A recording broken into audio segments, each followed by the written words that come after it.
Hey y'all, today we are going to start talking about solving equations, and we are going to solve equations that take more than one step, and so we call them multi-step equations.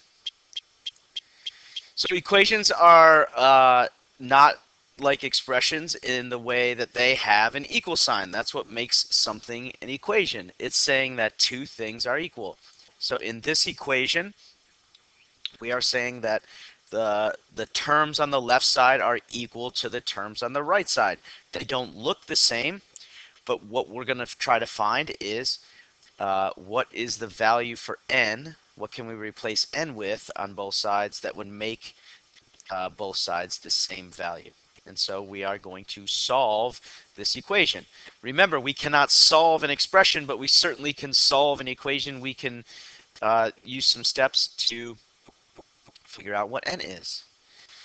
And so I am going to go in some order here. The first thing I'm going to look to do is see if there's any distributing that we had to do.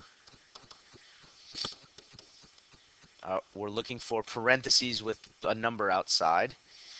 Then I'm going to combine like terms. These are things we did in the last lesson.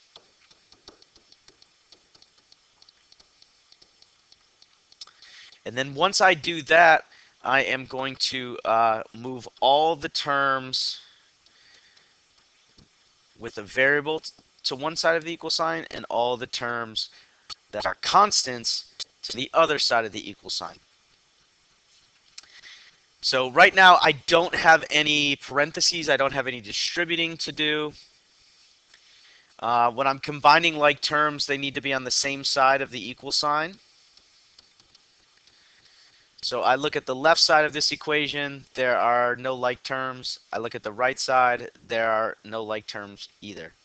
And so I can go right on to step 3 and I can move the terms so that my terms that have an n will be together and my terms that have no n, the constants, will be together. And so it's important to know that I can move terms around on the same side of the equal sign without anything changing. When I move a term to the other side of the equal sign than where it started, it's going to change its sign. So I like to say when you switch sides, you switch signs. So I usually like to put my variables on the left side of the equation of the equal sign. You don't have to do it that way. It doesn't matter if you want to move them to the right. That's fine. So I'm going to move this minus 6n. The minus goes with the 6n because it's in front of it. I'm going to move it over here. And when I move it, that minus is going to become a plus. This 5n stays a minus because it's not moving. My 6n is going to be a plus 6n. I'm switching the side that it's on, so I'm switching its sign. I'm going to move this plus 3 over here to be with the 8. The plus 3 is switching sides of the equation, so we're going to switch it to a minus 3. And now I can just do some arithmetic on both sides. So my minus 5 plus 6, you should use Desmos. If you're not good with the pluses and the minuses, use Desmos.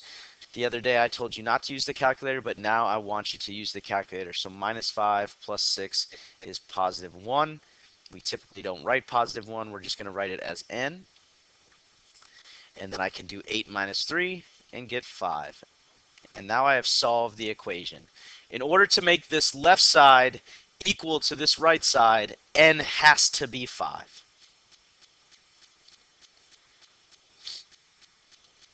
And we can talk about in class how we could check our answers.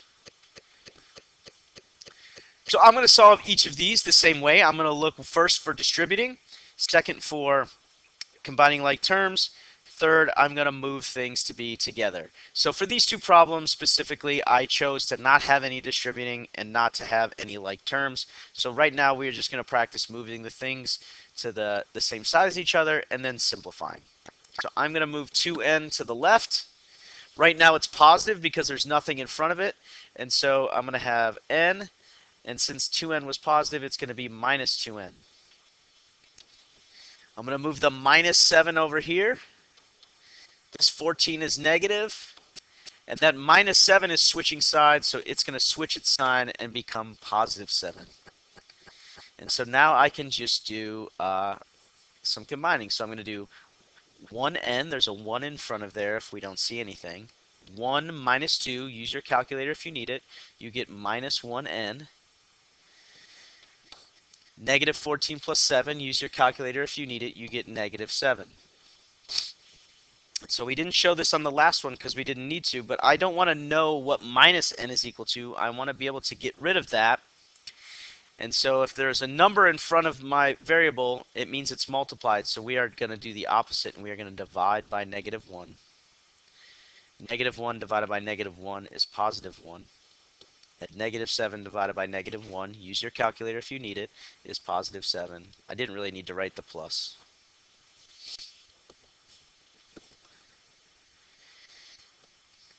Here again, I'm going to move my k's to the left.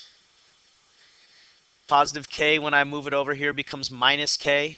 This 6k is positive already, so it's positive 6k minus 7k. I'm going to move the minus 2 over here. I have a positive 1. The minus 2 is switching sides, so it's switching signs, so it becomes plus 2. On the left, I can do 6 minus 7 and get negative 1k. You can write it if you want to. If you know that the 1's there, you don't have to write it, so I'll do a little bit of both. And then I got 1 plus 2 is 3. And just like that last problem, I want to get rid of the minus 1, so I divide by minus 1 on both sides. Negative 1 divided by negative 1 is positive 1, so I have 1k. 3 divided by negative 1 is negative 3. Use your calculator if you need to. Ask me for help if you get stuck on any of this, or you're wondering, hey, how did you do that, Mr. Pickard? Make sure you ask for help. Don't wait until it's too late.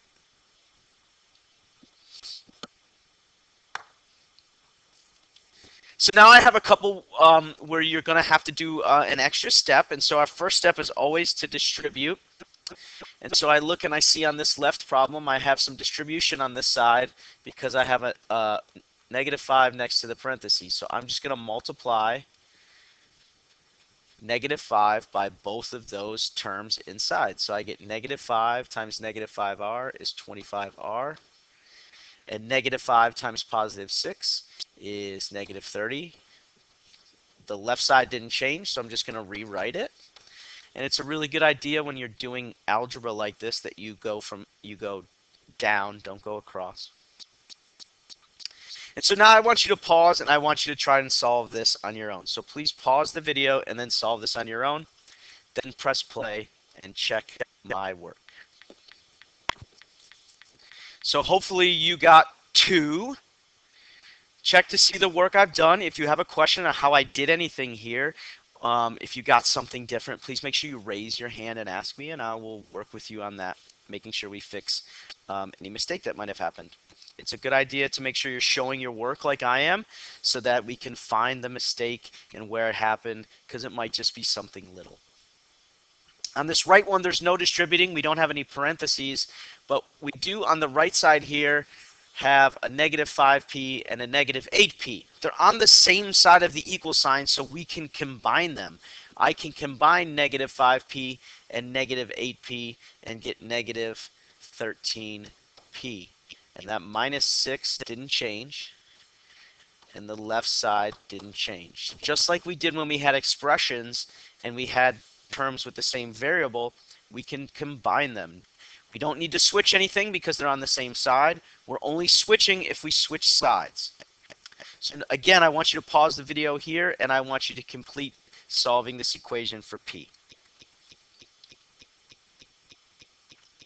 So check my answer, check your work. If you have a mistake, please ask for help. Hopefully you showed some work. Don't be afraid of an answer being 0. It's okay for p to be equal to 0. That's an acceptable answer. So again, ask for help if you didn't get p equals 0, and I will come over and help you try to find the mistake. There will be 4 problems at the end of this. Please make sure that you answer them. If you need help with any of them, please ask. Any questions about the video, make sure you ask. Do the problems, and then you're done.